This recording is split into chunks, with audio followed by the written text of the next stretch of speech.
bokk na. ci joueurs yi nga xamante ne gars yi les supporters sénégalais ñi ngi koy tudd. lan moo tax Ousmane Sow boobu ba tey ñëwul je pense qu'il doit venir nag. parce que certains diront que non championnat bi nga xamante ne fa la nekk le niveau mais Pape Thiaw convoqué na le jeune Sagna mu nekkoon en D2 fii nii. donc je pense que le problème kenn du ko orienté foofu Ousmane Sow c'est un joueur bi nga xamante ne il est régulier il fait de bonnes prestations en plus il est gaucher. Si je me rappelle bien en dehors de Demba Seck Rahman Bari Ndiaye Dem Ndiaye ça fait longtemps amuñu un gaucher dans la tanière. et ñun ñëpp xam nañ ne que c'est un bon excentré il est rémuniant sur les 1 contre 1 daf lay éliminer facilement.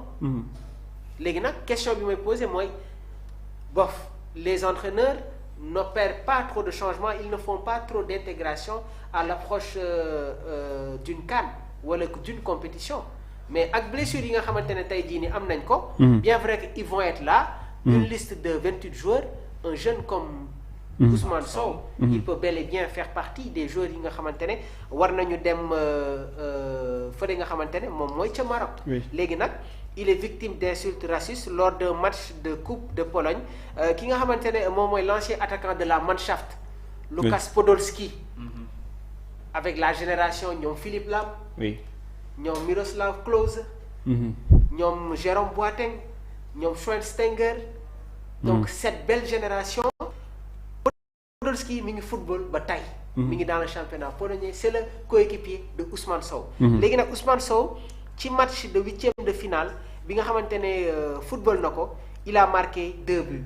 dafa def un doublé mais nag bi mu defee doublé supporter beneen équipe bi dañu commencé di yëkkati ay kàddu yoo xamante ne mënuñu ko wax fii nii. léegi nag bi loolu amee il a reçu le soutien de ses coéquipiers. waaye tamit surtout Lukas Podolski. ancien attaquant de la Mannschaft ancien joueur du Bayern Munich Arsenal et c'est des faits yi nga xamante ne rafetlu wuñ ko parce que il y a ce slogan là le fair play on est tous des frères mais le constat qu'on fait muy ba tey certains championnats ñi ngi constater qu'il y a des actes de racisme et si wàllu boobu noonu je pense que la FIFA war nañ si jël ay mesures yu strictes club yi nga xamante ne dañuy proférer certains propos envers certains joueurs qu'il y ait des sanctions extrêmement lourdes parce que dafa nekk problème boo xamante ne boobu ba tey ñu ngi siy wax et pour le moment je pense que ba tey il n'y a pas de solution mais football toll na fenn foo xamante ne il faut que ça cesse. Vinicius Junior Mario Balotelli d'autres joueurs yi nga xamante ne ils étaient dans cette même situation donc les dirigeants qui sont au niveau des instances qu'ils prennent des décisions teg ko ci kaw table bi encore une fois et aussi joueur bi tey jii su amul un fort mental yenn mbir yi sax mun na ko perturber mais bon Ousmane je sais que c'est un joueur qui a un très bon mental c'est une situation bi nga xamante ne kenn rafetluwu ko ñu ngi koy massawu encore une fois mais c'est un jeune boo xamante ne nañ ko bàyyi xel et je pense que qu'il fait partie des joueurs yi nga xamante ne ñu xaarani leen ci avenir équipe nationale du Sénégal Badara. d'accord ñu xaarani leen ci avenir équipe nationale bu Sénégal donc yaa lan ngay wax ci loolu Ousmane Sow bi nga xamante ni bon il a vécu des affaires de racisme ak yu ni mel quoi est-ce que waruñu ko dépasser aussi. waaw xam nga tey li ma gëm nag laay wax. oui. ci àdduna waxuma la football waxuma racisme du fi jóg de mais du doon lu gaaw.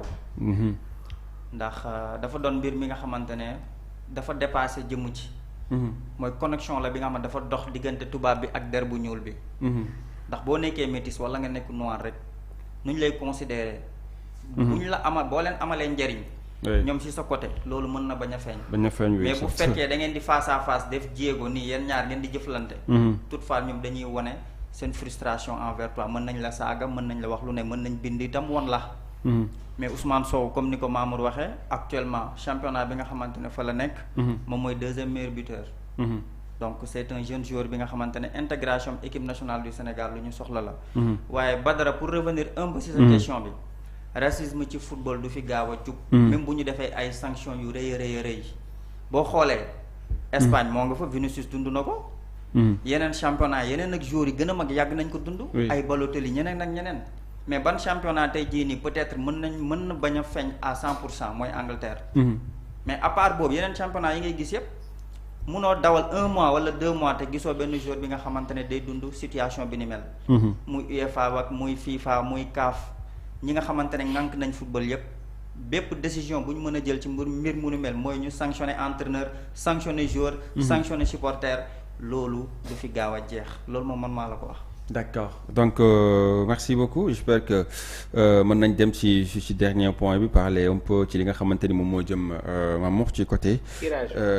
tirage bi foofu nga bëgg ñu dem fa. foofu nga bëgg ñu dem fa. Mamour waa ji mu ngi laaj sa numéro de. boobu mais boobu tey maa ngi koy joxe 77 259 46 95. 77 259 46 95 soo leen ma woowee rek di ngeen ma jot. ku bëgg a jot Pape Thiaw aussi te mënu ko jot yaakaar naa mën a jaar ci yow. Pape ñi ngi koy nuyu. bu baax a baax le sélectionneur de l'équipe nationale du Sénégal. Vraiment c'est une personne qui est très ouverte disponible et ñi ngi koy ñaanal bu baax daal lépp lu mu bëgg ci équipe bi rek suñu borom defal ko.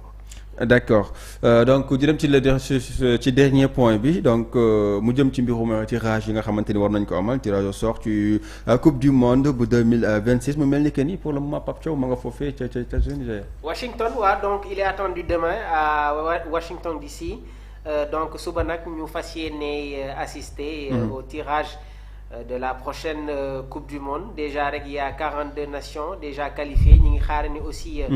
Les barrages mais comme ni ma leen ko waxee rek le Sénégal dina participer pour la 4e fois à une phase finale de coupe du monde après 2002 2018 2022 donc jamono ji nag suñu gaynde yi ñi ngi figurer dans le chapeau 2 donc le chapeau 2 composé des équipes comme la Croatie, le Maroc, Colombie, Uruguay, Suisse, Japon, Iran, Corée du Sud, Équateur, Autriche, Australie. Alors si chapeau 2 bi Sénégal lors de la précédente coupe du monde ñoo bokkoon poule ak Équateur 2018 ñoo bokkoon poule ak le Japon ak Colombie donc équipe yi nii yëpp ñoom ñi ngi ci chapeau 2 bi te laataa ñuy doon dem sur la précédente coupe du monde Sénégal footballoon na ak Croatie ñu ngi koy fàttaliku match boobu ñu jeexee woon sur 1-0 léegi nag ci chapeau 1 bi là-bas il y a les grosses calibres mais attention même sax le Sénégal mun na bañ a am benn équipe bu mag a mag parce que aussi ça dépend ci tirage bi on parle de la France de l'Argentine mais si chapeau 1 bi il y a des équipes comme le Canada Mexique États-Unis Sénégal mun na bokk poule ak États-Unis léegi nag en dehors du Canada Mexique ak États-Unis il y a l'Espagne l'Argentine la France et même l'Angleterre Angleterre sax mun nañu bokk poule le Brésil le Portugal le Pays-Bas Belgique Allemagne mais probabilité yi mooy Argentine France Angleterre États-Unis léegi nag sur le chapeau 3 am na équipe boo xamante ne nañ ko bàyyee xel am na équipe boo xamante ne nañ ko bàyyee xel équipe boo xamante ne pour football ak ñoom c'est extrêmement compliqué seen gardien bi maa ngi ko doon wax la fois dernière mi ngi nekk FC Séville muy Milan seen défenseur centraux yi Ostigard c'était un ancien joueur de Napoli mi ngi ba tey dans le championnat italien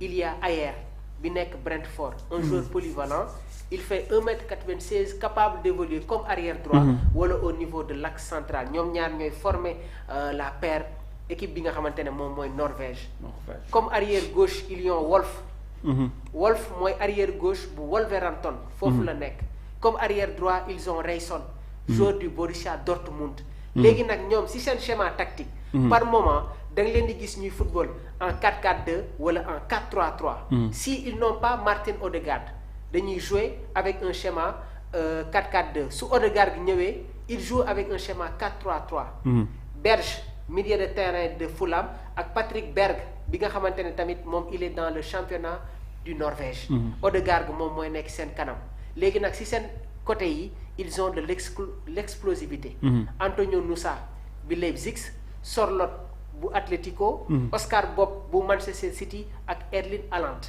yamuñu foofu de mais même si seen banc il y a d'autres joueurs yi nga xamante ne ils sont dans les grands championnats c'est une équipe compétitive donc nañ leen bàyyi xel mais man comme ni ma ko waxee pour remporter la Coupe du Monde, il faut nécessairement battre les grandes équipes.